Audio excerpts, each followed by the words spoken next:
본문 출애굽기 10장 21절로 29절 말씀 가지고요, 9번째 재앙, 소유권 다툼이라는 제목으로 함께 말씀의 은혜 나누도록 하겠습니다.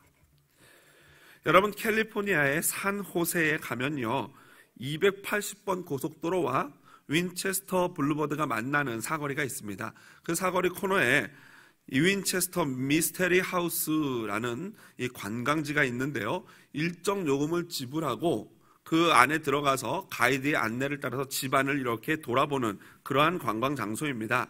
실리콘밸리에서 가장 기이하면서도 제일 오래된 관광 명소인 윈체스터 미스테리 하우스는요, 160개의 방이 있는 빅토리아 시대 양식의 대저택입니다. 이 대저택은요, 유명한 총기 회사인 윈체스터 가문의 상속녀이자 미망인인 사라 윈체스터가 1884년부터 1922년까지 무려 38년 동안 16명의 목수를 고용해서 7 days, 24 hours, 하루도 쉬지 않고 365일 동안, 그것을 38년 동안 계속 공사해서 만든 집이라고 합니다. 뭐 이렇게 말씀드리면 잘 감이 안 올 거예요. 사진 한번 보실까요? 보시면은 저게 정면에서 찍은 사진인데요, 보면은 뭐 별로 지금 우리 동네에 있는 집들과 별로 다를 거 없을 것 같아요. 그래서 저도 처음에 저 사진을 보면서 별론데 하고 이제 위성 사진을 봤어요. 그랬더니 이렇습니다. 이게 다 나온 것도 아닌데요, 이 모든 지금 사진에 나와 있는 부분이 다 윈체스터 하우스라고 합니다. 그래서 이 가이드들도 지도를 없이는 집 안에서 길을 잃어버릴 정도로 복잡한 구조라고 합니다. 이러한 특이한 이력도 그렇지만 이 집이 미스터리한 것은요, 그 안에 들어가 보면 더합니다. 예를 들면 들어가서 계단이 있는데 계단을 올라가다 보면은 계단이 어디 문이랑 연결되는 게 아니고 천정이랑 이렇게 닿게 되는데요. 그러니까 올라가다 보면 숙이면서 올라가면 끝이 천정인 거죠. 또 어떤 문은 이렇게 열어보면은 열자마자 벽이 나온대요. 그 모형의 문인 거죠. 또 어떤 방은 이 방으로 들어가는데 문이 2개가 있대요. 그런데 이쪽 열어도 이 방이고 이쪽 열어도 이 방인데 문 크기도 다르고 손잡이도 다르게 뒤틀려져 있는 그러한 집이라고 합니다. 또 그 외에도 여러 비밀 통로가 있는 것은 부지기수고요. 그래서 사람들이 왜 사라 윈체스터가 이렇게 이상한 집을 지었을까라고 생각을 합니다. 이 집에 연관된 이야기는 이렇습니다. 남편인 그 윈체스터 가문의 이 수장인 올리버 윈체스터가 1888년 돌연 사망하게 됩니다. 그리고 나서 다음 해인 1881년 유일한 아들인 외아들 독자인 윌리엄 윈체스터마저 연달아 사망을 하게 됩니다. 그러자 윈체스터 부인은요, 슬픔과 두려움에 빠지는데요, 그러던 가운데 한 영매자를 만납니다. 점쟁이죠. 그리고 귀신을 소환하는 그러한 어떤 점집에서 영매자를 만나게 됩니다. 그로부터 들은 이야기는 윈체스터사에서 만든 그 무기 때문에 그 무기로 인하여 죽은 자들의 혼령이 윈체스터 가문의 저주를 걸었기 때문이다 라고 하면서 서쪽으로 이주해서 커다란 집을 지어야지 이 저주가 풀린다라는 이야기를 듣습니다. 말도 안 되는 이야기죠. 하지만 그녀는 이러한 이야기를 듣고 기이한 생각에 사로잡히게 되는데요, 첫 번째로는 적어도 집을 짓는 동안에는 내가 죽지 않겠구나 라는 생각이었고요, 두 번째로 죽음이 나를 찾아와도 찾지 못하도록 집을 가능하면 복잡하고 기이하게 만들자라는 생각이었습니다. 그래서 덕분에 건축 기간이 38년이나 걸렸던 거고, 그 기간 동안 비용이 자그마치 550만 불이나 투자되었다고 합니다. 오늘날 550만 불은 사실 좀 크네 이렇게 정도 생각되는 돈이죠. 그런데 그것을 오늘날 가치, 옛날 그 100년 전의 돈을 오늘날 가치로 환산해 보면요, 자그마치 옛날 그 1달러 가치가 오늘날 500불 정도에 해당한다고 합니다. 그러니까 500배 가치가 올라간 거죠. 그래서 550만 불 곱하기 500을 해보니까요, 약 27억 5천만 불이 되는 거예요. 그래서 대략 28억 불이 되는 거죠. 여러분, 28억 불이면요, 한국 돈으로는 3조 3천억 원이 됩니다. 집 하나 짓는데 3조 3천억 원이 들었던 거죠. 이 정문을 설치하는, 게이트만 설치하는 비용이 3,000불, 그때 당시 돈으로 3,000불인데요. 오늘날로 환산하면요, 150만 불, 그러니까 15억이나 들었다고 합니다. 그런데 재밌는 것은 그 문을 설치하고 딱 한 번 사용했는데 그것을 설치한 설치 기사들이 잘 되는지 안 되는지 확인하느라고 딱 한 번 사용했다고 합니다. 여하튼 이 저택은요, 방이 160개, 문이 2,000개, 창문이 어떤 제가 어제 조사를 해보니까 어떤 데는 10,000개다 그러고, 제가 또 책에서 봤던 곳, 존 오트버그 목사님의 누더기 하나님이라는 책에서는 16만 개다 창문이라고 말합니다. 워낙 차이가 나서 뭐가 옳은지는 잘 모르겠지만 존 오트버그 목사님의 책을 빌리자면 16만 개의 창문이 있고, 이 숫자는 미국의 엠파이어 스테이트 빌딩에 있는 창문들보다도 많은 숫자라고 합니다. 이외에도 벽난로 47개, 침실이 40개, 계단이 40개, 부엌이 6개, 승강기가 3개, 지하 2층 욕실이 13개. 그런데 샤워장은 딱 하나밖에 없다고 합니다. 아마 주인이 좀 씻기를 싫어했던 것 같아요. 하지만 그렇게 집을 짓는 동안 안 죽을 것이라고 생각했던 사라 윈체스터에게 1922년 9월 5일 정확하게 죽음이 찾아옵니다. 그제서야 그녀의 집짓기 프로젝트도 끝이 났습니다. 존 오트버그 목사님은 누더기 하나님이라는 책에서 이에 대해서 이렇게 말합니다. 죽음이 찾아왔을 때에도 그녀는 여전히 집을 짓고 있었다. 하지만 죽음은 전혀 혼란스러워하지 않았다. 죽음은 놀라운 방향 감각을 가지고 있었다. 아무리 죽음을 피하려고 오랫동안 집을 지어도, 아무리 집을 기이하고 복잡하게 만들어도 죽음은 정확하게 방향 감각을 가지고 그녀를 찾아왔다라는 것입니다. 그녀가 죽은 후에 건축자재와 쓰레기를 치우는 것만으로도 8대의 트럭이 동원돼서 6주 반이나 걸렸다고 합니다. 그러니 얼마나 이게 큰 일이었는지, 공사였는지 짐작할 수 있죠. 여러분, 인생이 참으로 가련합니다. 그 많은 돈과 힘을 평생 한번 제대로 써보지도 못할 그 집에다가 다 허비했으니 말입니다. 여러분, 이처럼 죽음은요, 누구도 피할 수 없고 누구도 숨을 수 없습니다. 또한 맞설 수도 없습니다. 오늘 본문에 나오는 바로도 마찬가지입니다. 아무리 하나님 앞에서 센 척하지만, 자기가 생명의 신이고 태양의 신이라고 주장을 하지만, 그의 앞에 이제 피할 수 없는 죽음의 어둠의 그림자가 다가옵니다. 오늘 본문인 9번째 흑암의 재앙은요, 이제 다음 10번째 마지막 최종적인 재앙의 예고편에 불과합니다. 이 9번째 흑암 재앙은요, 이 모든 3가지 그룹의 3번째 재앙, 그러니까 3번째, 6번째, 9번째 재앙과 이 9번째 재앙이 공통적으로 바로에게 어떠한 경고 없이 훅 들어오는, 그래서 지난번에 김서택 목사님은 보너스 재앙이다 라고 표현했던 그 재앙인 것입니다. 하나님께서 모세에게 하늘을 향하여 손을 내밀라고 말씀하셨고요, 모세가 그렇게 하자 흑암이 애굽 땅 위에 어둠이 들여집니다. 어둠의 특징은 다음과 같습니다. 첫 번째로 더듬을 만한 흑암이었어요. 히브리어로 바야메시 호셰크라는 단어인데요, 보통 호셰크는요, 일반적으로 어둠을 얘기할 때 밤을 얘기하는 단어가 아니라 근본적인 어둠, 흑암, 암흑을 가리키는 것이 바로 호셰크입니다. 그래서 창세기에 하나님이 천지를 창조할 때 흑암 중에 있었다라는 그 표현할 때 그 흑암이 바로 이 근원적인 흑암이에요.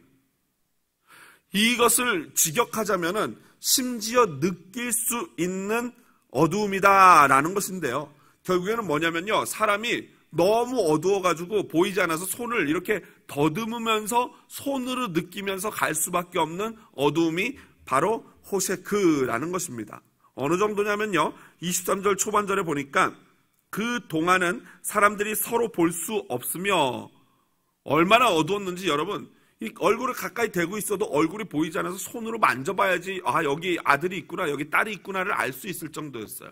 여러분, 보통 사람의 눈이 불이 꺼지고 조금의 빛이 있으면은, 달빛이라든가 있으면은 불이 꺼지면 그때는 바로 안 보이지만 시간이 지나면서 적응되고 어렴풋이 형체들이 보입니다. 그런데 이 암흑은 그렇지가 않은 거죠. 마치 밀실, 빛이 하나도 들어오지 않는 밀실에 들어간 것처럼 아무것도 볼 수가 없었던 것입니다. 모르겠어요. 횃불을 켜면 보였는지, 횃불을 켜도 안 보였는지, 횃불을 켤 수 없었는지 그건 모르겠지만, 저 개인적으로는 불을 켜면 그때는 보였겠지만 불을 끄면 완전히 어두운 그런 어둠이었던 것입니다. 그러니까 23절 하반절에는 자기 처소에서 일어나는 사람도 없을 정도였어요. 하나님의 심판은요, 인간의 활동을 극히 제한시킵니다. 지금 오늘날 우리 코로나 사태로 말미암아 인간의 활동이 얼마나 제약을 받습니까? 그거와 마찬가지인 거죠. 두 번째로 22절 상반절에 보면요, 캄캄한 흑암이 임했다라고 말합니다. 이 단어 역시 호세크 아펠라입니다. 호세크는 아까 말했지만 암흑이었고 아펠라 역시 어두움이라는 뜻인데요.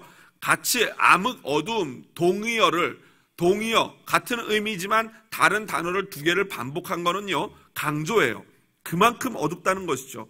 그래서 이것을 두꺼운 흑암이라고 번역하기도 하고요. 때로는 이 아펠라라는 단어가 무서운 흑암이라고 번역되기도 합니다.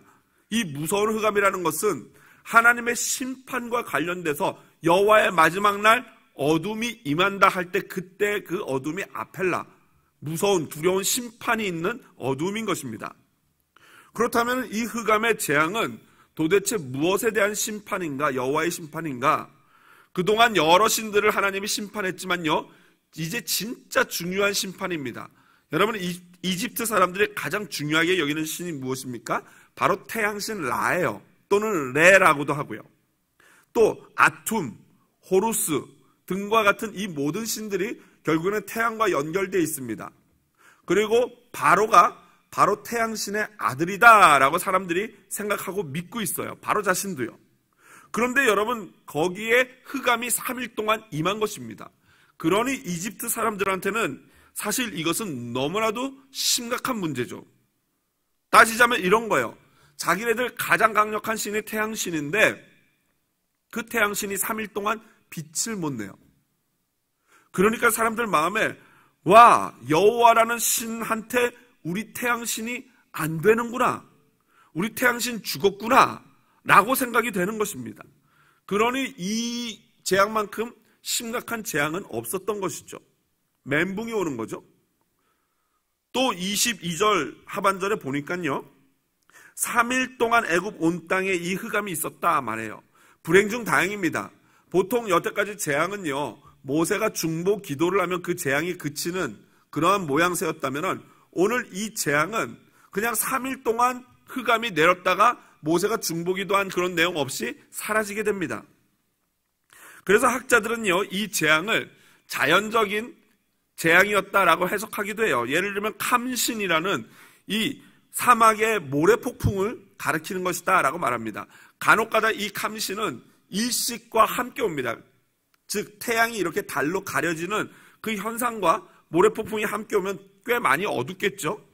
그러나 그 어두움이 사람의 얼굴을 못 볼, 이 바로 요 앞에 있는 사람의 얼굴을 못 볼 정도는 아니죠.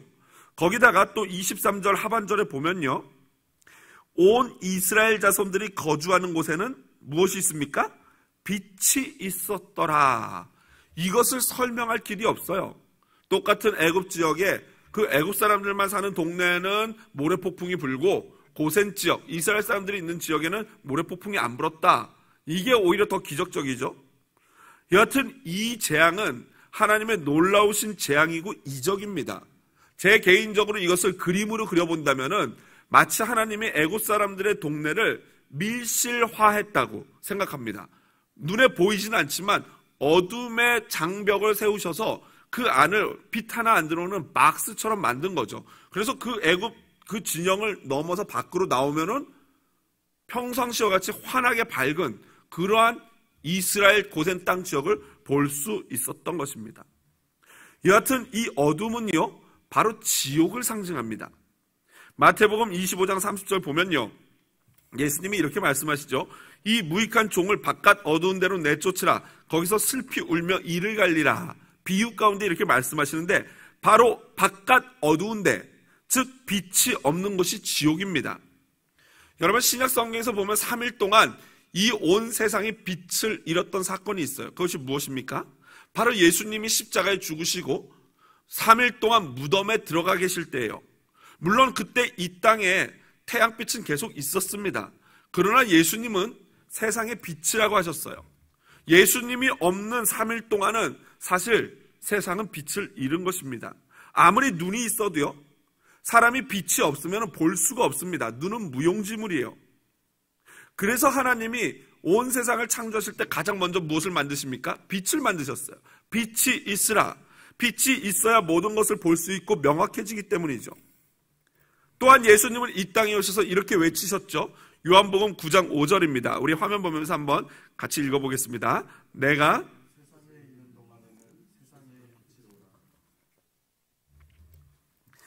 세상에 있는 동안에는 세상의 빛이로라. 그러니까 예수님 없는 세상은 보아도 보는 게 아니라는 것입니다.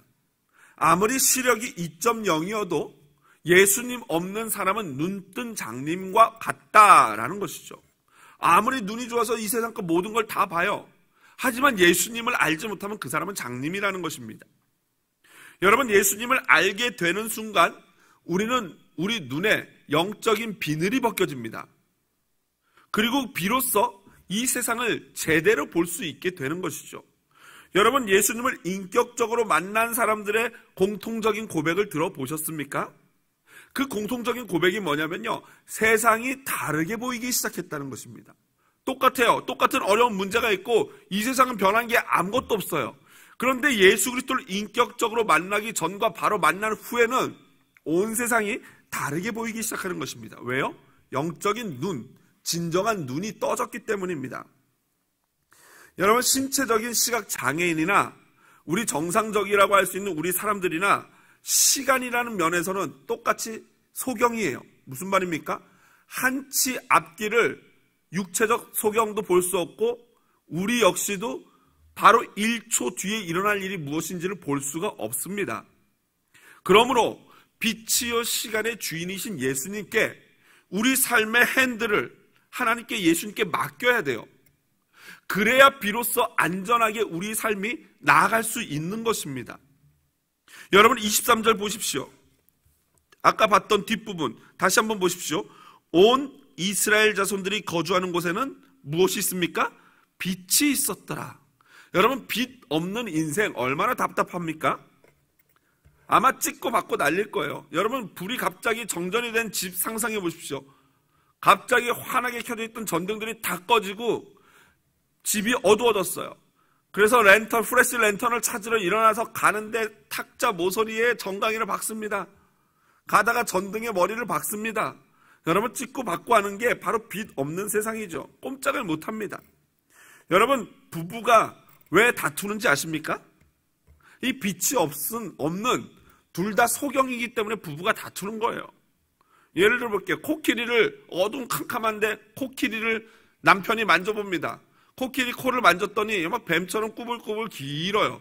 그래서 남편은 이렇게 말합니다. 코끼리는 뱀같이 생겼어.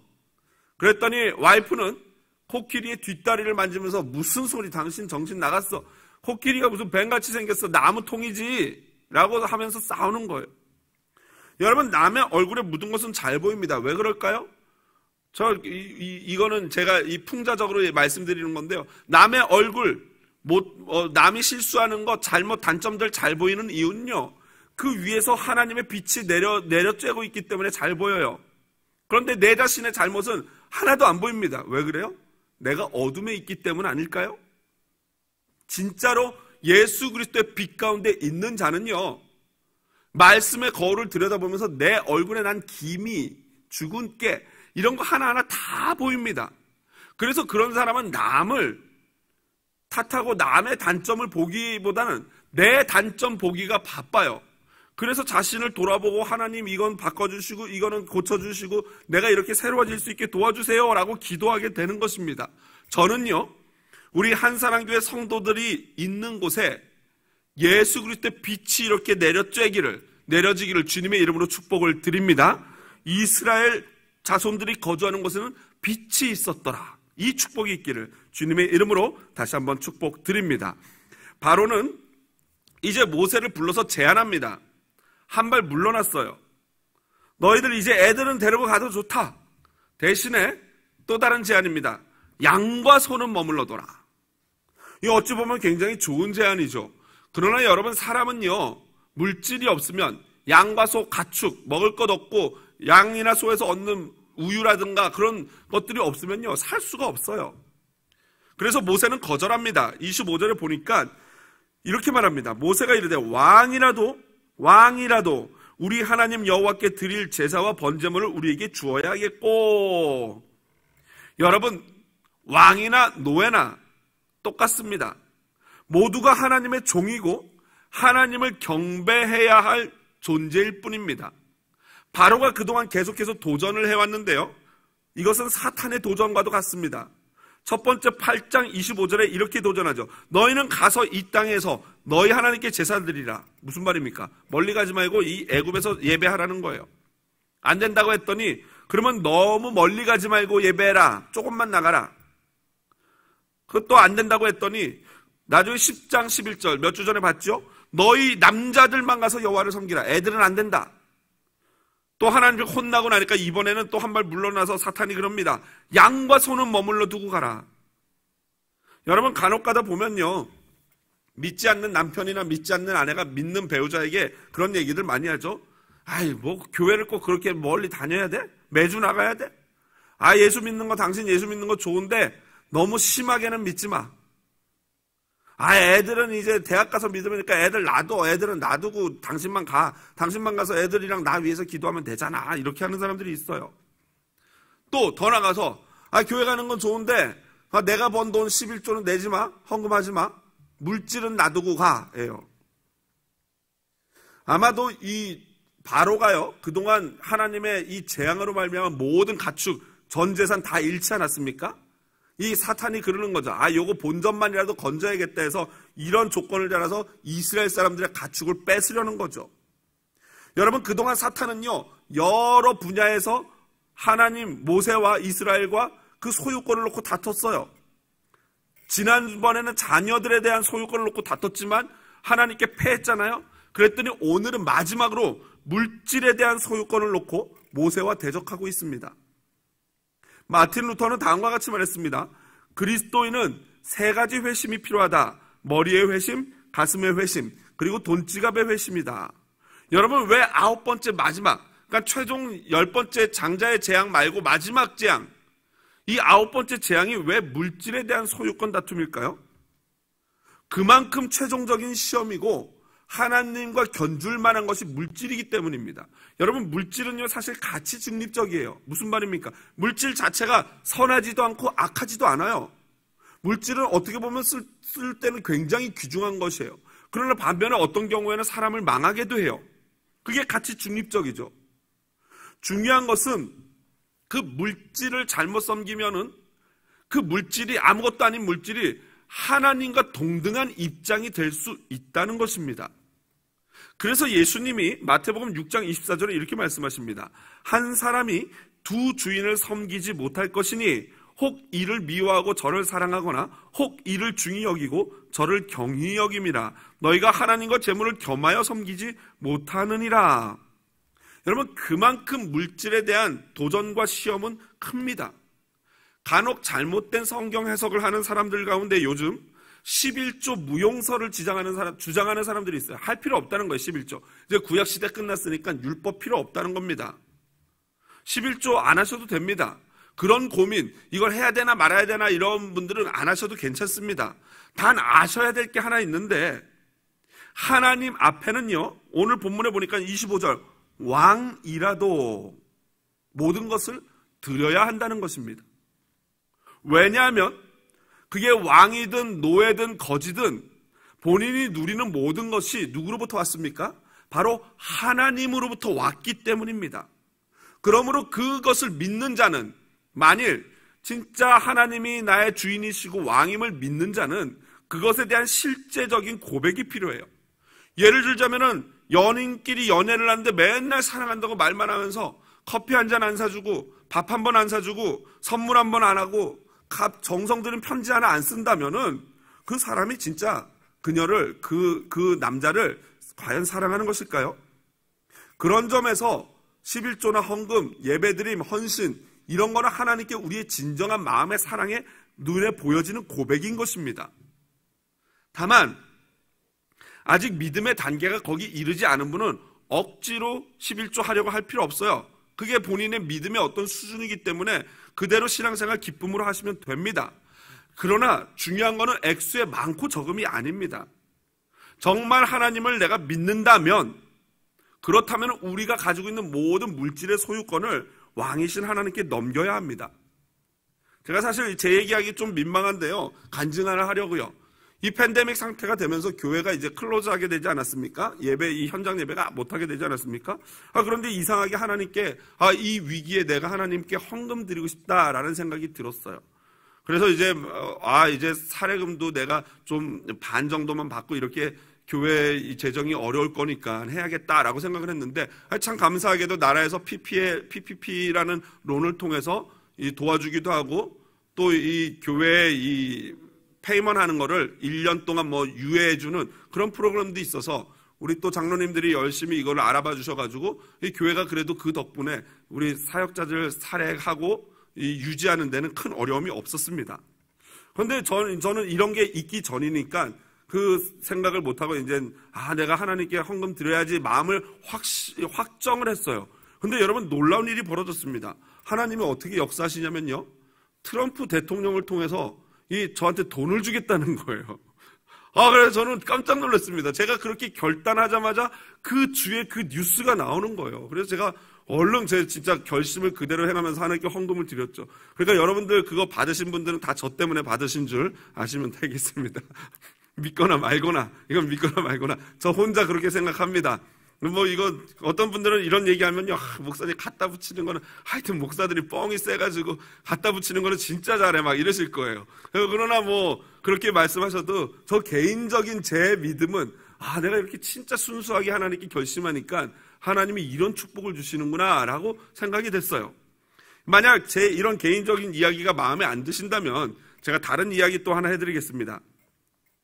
여러분, 이 계산할 수 있는, 추정할 수 있는, 그러니까 솔로몬처럼 너무 옛날 사람이라 도대체 계산이 안 나오는 사람 말고요, 우리가 추정할 수 있는 한도에서 우리 인류 역사상 가장 큰 부자가 여러분 누군지 아십니까?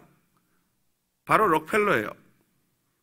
여러분, 지금도 뉴욕은요, 상수도, 그러니까 깨끗한 물값을 안 낸다고 합니다.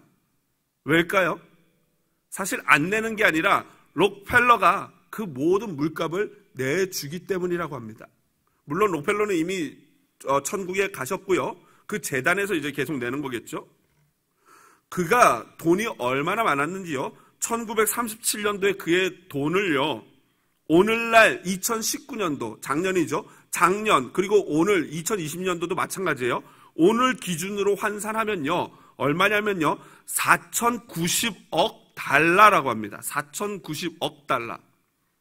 그러니까 한국 돈으로 바꾸면요, 약 500조가 되는 거예요. 500조.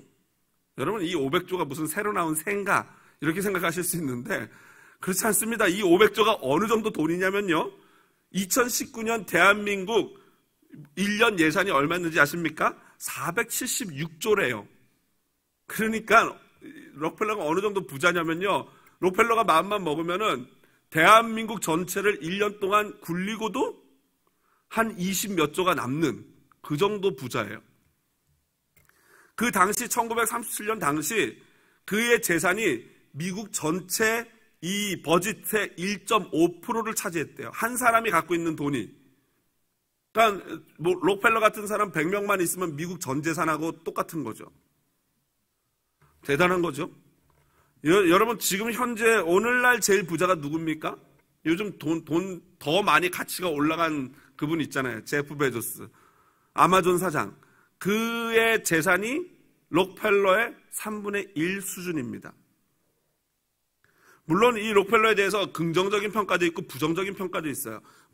나중에 이제 정계도 나오고 그 후손들이 이렇게 잘 못하는 그런 것들도 있지만, 그러나 그 재단이 록펠러가 한 이 선한 일들이 얼마나 많은지요. 의학 전문 연구소가 바로 록펠러 때문에 시작됐습니다. 존스 홉킨스, 시카고 대학 연구소, 그런 데서 많은 노벨상을 받은 의학자들이요, 다 이 록펠러가 이 자선 사업을 통해서 이룬 일들이죠. 그는 원래 부자가 아니었습니다. 자수성가했고요. 어느 날 석유 사업에 하나님이 주신 지혜를 가지고 올인하게 됩니다. 그러면서 미국 90%, 전 세계 95%의 석유를 이렇게 지배하게 됩니다. 사업에 있어서는 정확한 사람이었어요. 그래서 사람들이 막 그냥 폄하하기도 합니다. 냉혈한이라고.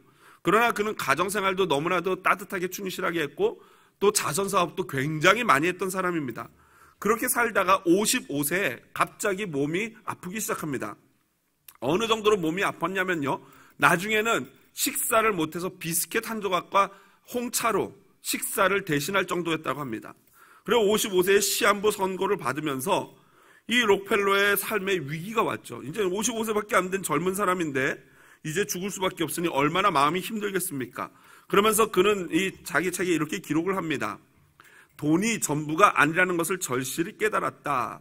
무서운 고통 속에서 밤잠을 이루지 못하던 이 부자는 삶과 죽음에 대해서 진지하게 생각하기 시작했다. 록펠러는 스탠다드 오일에 대해 굳게 쥐고 있던 고삐를 천천히 놓기 시작했다. 그는 자기 자신을 위해 뛰어왔을 뿐 하나님을 위하고 이웃을 위하는 신앙생활을 하지 않았던 것이다.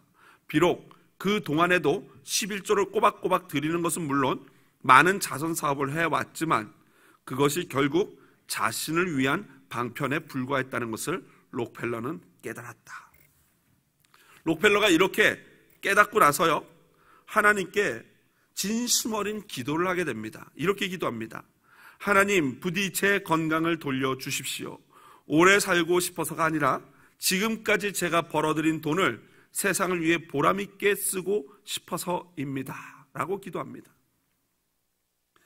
그리고 나서 놀랍게도 갑자기 록펠러의 몸이 좋아지기 시작하는 거예요. 회복되기 시작하는 거예요. 그래서 마지막으로 휠체어에 앉아서 최후 검진, 이제 태어나도 좋은 검진을 받으러 가게 됩니다. 그 검진을 받고 나오는데 병원 복도에 걸려있는 주는 것이 받는 것보다 복이 있다라는 액자를 보게 되면서 이제 앞으로 본인의 생을 자선사업에 투자할 것을 다짐했습니다. 그때 병원에서 난동이 일어났어요. 한 소녀가 병원에 수술을 받으러 왔는데 돈이 없다고 병원에서 거절하는 것이었고 그 어머니는 막 울며 불며 병원 관계자들에게 매달리는 장면을 봅니다. 그리고 록펠러는 조용히 비서를 불러서 저 사람들의 모든 비용을 빨리 지금 내라고 말을 했고요. 아무도 모르게 그 일을 해서 그 소녀가 수술을 받고 건강해지는 모습을 끝까지 보게 됩니다. 그러고 나서 그는 자서전에 이렇게 기록하고 있습니다. 그 사건을 회상하면서 나는 살면서 이렇게 행복한 삶이 있는지 몰랐습니다. 라고 회상을 합니다. 여러분, 록펠러가 이렇게 부자가 되고 계속 믿음에 머물러 있었던 비결이 무엇인 줄 아십니까? 바로 그의 어머니 덕분이었어요. 어렸을 때부터 록펠러 어머니는 철저하게 록펠러에게 신앙 교육을 시켰는데 6살 때 록펠러에게 20센트를 쥐어주면서 이렇게 이제 너는 혼자 가서 하나님을 예배라 라고 시키면서 가는 록펠러를 다시 불러다 잡더니 그런데 얘야, 그 중에 10분의 1은 하나님 거다 하면서 2센트를 구별해서 하나님께 11조를 바치라고 합니다. 그날 6살 처음으로 혼자 예배를 드리면서 록펠러는 마음에 굉장히 기쁨과 뜨거움을 느꼈다고 자서전에 기록합니다. 그 록펠러의 어머니가 록펠러에게 10가지 교훈을 주는데요. 한번 화면 볼까요? 이렇습니다. 여러분들이 이렇게 제가 하나 1 하면 읽어주시고 제가 설명드리겠습니다. 1. 하나님을 친아버지로 섬겨라. 친아버지보다 더 중요한 공급자가 바로 하나님이다 라고 말했어요. 두 번째, 목사님을 하나님 다음으로 섬겨라. 좀 민망한데요. 이거는 제가 하는 얘기가 아니고 록펠러 어머니가 하신 얘기이기 때문에 여러분 오해 없으시길 바랍니다. 저는 이거를 목사님을 아니라 모든 성도님을 하나님 다음으로 섬겨라 라고 바꾸고 싶습니다. 세 번째, 본교에서 드려라. 하나님의 자녀로서 교회에 충성하여야 한다라고 가르쳤고요. 네 번째, 11조는 하나님의 것이므로 먼저 구별한 후 나머지를 사용하라 라고 평소에도 가르쳤어요. 다섯 번째, 다른 사람들과의 관계가 좋지 않으면 일마다 장애 요소가 생길 수 있기 때문입니다. 6번째, 목표를 세우고 기도하라. 오늘 해야 할 일을 하나님께 맡기면 모든 일에 함께하여 주실 것을 온전히 믿는 기도가 필요하다라고 가르쳤고요. 7번째, 하루를 반성하고 기도하라. 빨리 회개하여 죄로 인한 어려움과 고통을 피할 수 있어야 한다. 그러니까 아침 저녁으로 기도하라는 의미죠. 8번째, 아침에 신문 보고 뉴스 검색하고 SNS 보는 거는 하나님 기뻐하는 일이 아닙니다. 눈 뜨자마자 해야 될 것은 하나님의 말씀을 읽으라라는 것입니다. 9번째, 힘껏 도와라. 그리고 도와준 일에 대해서는 절대로 나팔을 불지 말라라고 했고요. 마지막 10번째, 예배 시간에 항상 앞에 앉아라. 예배 드리고 말씀 듣는 일에 누구보다 앞장서서 하려는 노력이 필요합니다. 이 어머니의 교훈을 락펠러는 철저히 지켰어요. 그리고 그는 전 세계 인류 가운데 최고의 부자가 됩니다. 말씀을 마무리합니다. 윈체스터 가문과 록펠러 가문은요, 동시대 사람입니다. 그 결과가 여러분 어떻습니까?